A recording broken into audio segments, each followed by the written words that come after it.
현재 코로나 이후 여행객은 국가에 따라서 최소한 수십에서 수백 % 이상 늘 정도로 급증한 상황입니다. 특히 미주나 일부 국가들에서는 환율이 오르다 보니 그야말로 트래블 바겐세일에 환호하고 있습니다. 미국의 제이크라는 한 여행객은 코로나가 끝나자 환율이 너무 좋아졌다며 태국을 여행지로 골랐습니다. 한국에서도 동남아나 기타 지역으로 출발하는 비행기는 연일 만석에 가까운 기록을 내고 있기도 한데요. 그런데 이렇게 국가마다 공항 승객이 급증하면서 예상치 못한 문제들이 발생하고 있습니다. 국가마다 특이한 문제들로 꼬여 있기 때문에 이것을 단번에 풀어낼 만한 뉴스가 필요한 것입니다. 하지만 공교롭게도 이 해결책은 다름 아닌 대한민국이 쥐고 있다는 이야기가 다방면에서 들려오고 있습니다.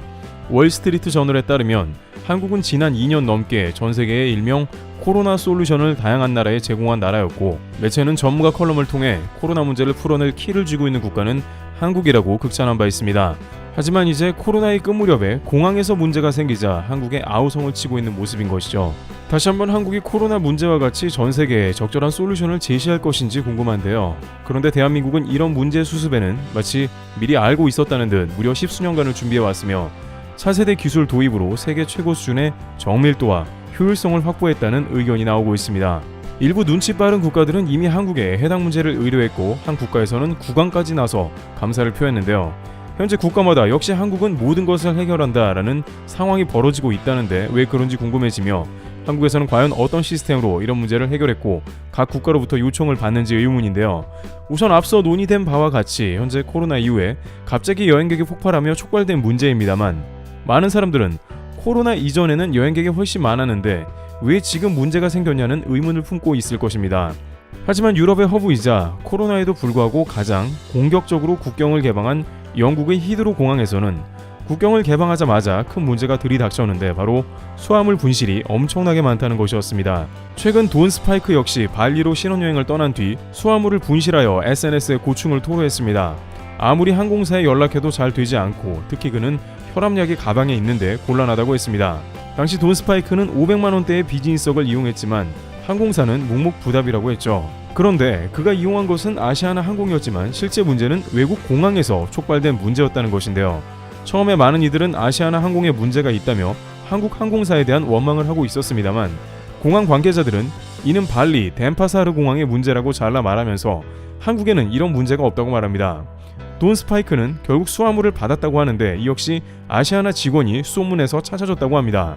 발리 공항에서 시스템 오류로 떠돌던 수화물을 운 좋게 찾아내서 전달해준 상황으로 보입니다.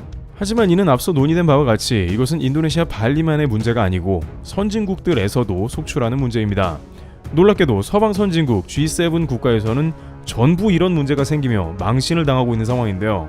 6월 영국 히드로 공항에서는 분실된 수화물 수천여 개가 공항 보관소에서 주인을 못 찾고 기다리고 있었습니다. 이유는 컨베이어 시스템의 오류인데 아직까지도 원인 파악이 안 되며 수화물은 계속 쌓여가고 있습니다. 또한 프랑스 역시 마찬가지인데 샤를 드골 공항에서는 17,000여 개의 수화물이 지연 도착한 바 있습니다. 갑자기 전세계 공항에서 그야말로 수화물 분실 문제가 엄청난 문제를 야기하는 실정인 상황인 것입니다.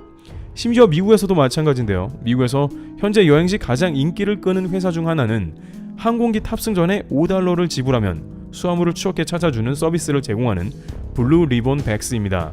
이 회사는 지난 2달간 수화물 신고가 급증했다며 점점 이 서비스 가입자가 늘고 있다고 밝힙니다.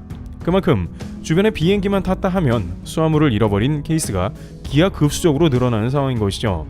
미국의 수화물 분실률은 코로나 이전에 비해서 100%가량 증가한 것으로 나타나고 있습니다. 미국의 한 가족은 가방에 $3,000 정도의 물품과 혈압약 등이 들었지만 분실했다고 말했고, 이 역시 여행을 마친 뒤 몇 주 뒤에나 간신히 공항으로부터 되돌려 받았다고 했습니다. 그렇다면 G7 국가 중 기술의 국가라고 불리우는 독일은 좀 나은가 하는 상황도 궁금한데요. 독일은 베를린 신공항 건설이 무려 10년 넘게 걸리면서 국가의 굴욕을 겪은 바 있었고, 간신히 2020년에 오픈한 바 있으며, 베를린 시장은 더 이상은 굴욕은 없다며 첨단 공항 운영을 약속하며, 과연 코로나 이후엔 어떻게 운영되고 있는지 근황이 궁금한데 이곳은 종합적 문제가 발생했습니다. 공항 내 수송 및 수화물 문제는 물론이고 검색대가 마비되어 연착은 그야말로 다반사인 상황입니다. 다양한 문제가 지속적으로 반복되자 독일 공항 당국은 비행편을 3,000여 편 취소시켜버렸습니다. 공항이 업무를 수행하지 못할 바에야 아예 비행 자체를 받지 말라는 황당한 지침이 내려온 것입니다. 독일 최대 항공사 루프트한자에 따르면 앞으로 몇 주간 전혀 상황은 개선되지 않을 것이라면서 겨울쯤에 돼서야 독일 공항의 정상화가 갖춰지며 그전에는 대폭 축소 운영될 것으로 밝혔습니다. 독일은 공항 건설의 굴욕을 간신히 벗어났더니 이제 코로나 이후 공항 운영 굴욕이 이어지고 있는 것이죠. 한편 남아있는 G7 국가 중 캐나다와 일본이 있는데 캐나다의 경우엔 위 국가들 중 가장 심각합니다. 입국 수속에 보통 3-4시간이 걸리며 승객들은 기내에서 2시간 대기는 기본적인 상황입니다. 비행기가 도착해도 못 내리니 공연히 승무원들과 실랑이를 벌이는 경우도 허다하다고 전합니다. 이런 문제가 발생하는 것은 국경 개방한 뒤에 현재까지 몇 개월간 지속되고 해결될 기미도 안 보이고 있습니다. 캐나다 공항 수속을 한 관광객은 리디큘러스를 2-3번이나 연발하며 어처구니 없다고 말했습니다. 그나마 일본은 좀 낫다고 하는데요. 왜냐하면 일본은 국경을 개방 안 한 것과 마찬가지이기 때문입니다. 단체 관광객만 받는 상황에 비자와 여행객 지침도 매우 복잡해 일본 공항은 한산하기 때문입니다. 그런데 공항을 하루 이틀 운영한 것도 아닌데 왜 도대체 이런 문제가 발생하고 있는지 의문인데요. 이에 대해 월스트리트 저널은 코로나 이후에 세계 각국 공항은 직원들이 대거 떠난 상황이라고 전하고 있습니다. 공항 운영이 힘들고 항공사도 타격이 크다 보니 특히 지상직 직원들의 일자리도 사라진 것입니다. 그 상황에 고객이 밀어닥치고 있으니 직원도 부족하고 각종 문제에 시달리고 있다는 것입니다. 상황이 이러하자 미국의 일부 공항은 사인업 보너스 $5,000를 얹어주기도 한 모습이며 각 국가들은 인력을 빠르게 채용하면서 공항이 정상화되게 하려는 움직임을 보이는데요. 그러나 미국의 경우에는 공항에서 일하려면 이 직원 검증을 위해 보안 허가가 떨어져야 하며 검증 기간에 최소한 2달이 걸리며 각 공항에서도 인력을 교육시키는데 최소한 수개월이 걸립니다.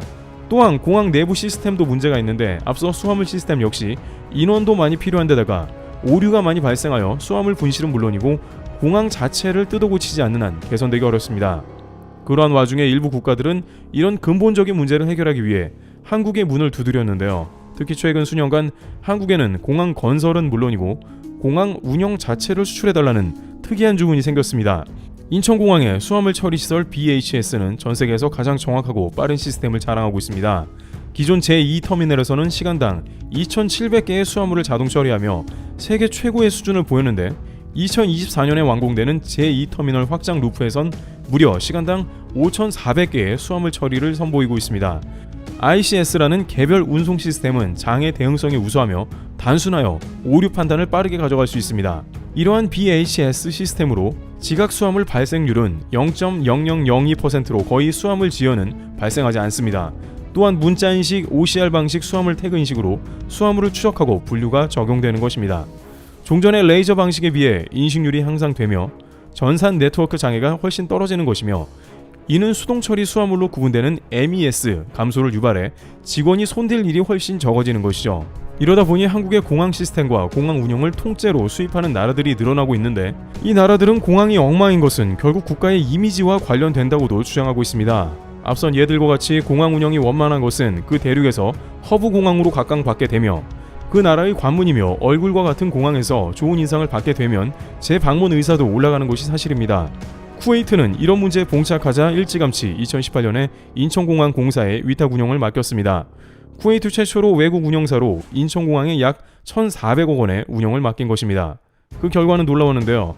운영 1년 만에 미국의 교통안전청 보안점검 최고 등급을 획득했으며 연 229만 명의 여행객과 운항 15,000회 등을 무리 없이 소화해내는 성과를 거둔 것입니다. 쿠웨이트 왕실은 이에 크게 만족했으며 기대한 바와 같이 한국의 공항 운영은 세계 최고라 극찬했습니다. 이런 한국의 인천공항 컨설팅 실력이 인정받자 2021년엔 드디어 통째 수출 케이스가 나왔는데요. 인도네시아의 바탐 경제구역청에 인천공항 공사는 공항 운영과 개발 사업에 정식 계약을 체결한 것인데 이는 스위스 취리 공항, 프랑스의 EGIS 등 전세계 유수의 공항과 경쟁하여 따낸 사업이기도 합니다. 총 사업비 6천억 규모의 공사의 터미널 건설과 공항 운영 등 말 그대로 총괄 사업을 맡게 된 것입니다. 이는 국내 공항 최초의 한국형 공항 플랫폼 수출로 매우 큰 의미를 지니고 있기도 하며 현재와 같이 전세계 공항들이 각종 문제가 발생하는 국면에 한국과 같은 선진 운영 방식이 필요해지며 앞으로 더욱더 한국 공항의 건설부터 운영까지 토탈 솔루션을 맡기는 경우가 잦아질 전망인 것입니다. 특히 아직 공항 건설의 수요가 높은 동유럽, 중동, 중앙아시아, 동남아 등의 확장 기회가 있으며 한국은 전 세계에 더욱더 많은 메이드 바이 코리아 공항을 짓고 운영할 것으로 관측되고 있습니다. 트래블TV였습니다. 감사합니다.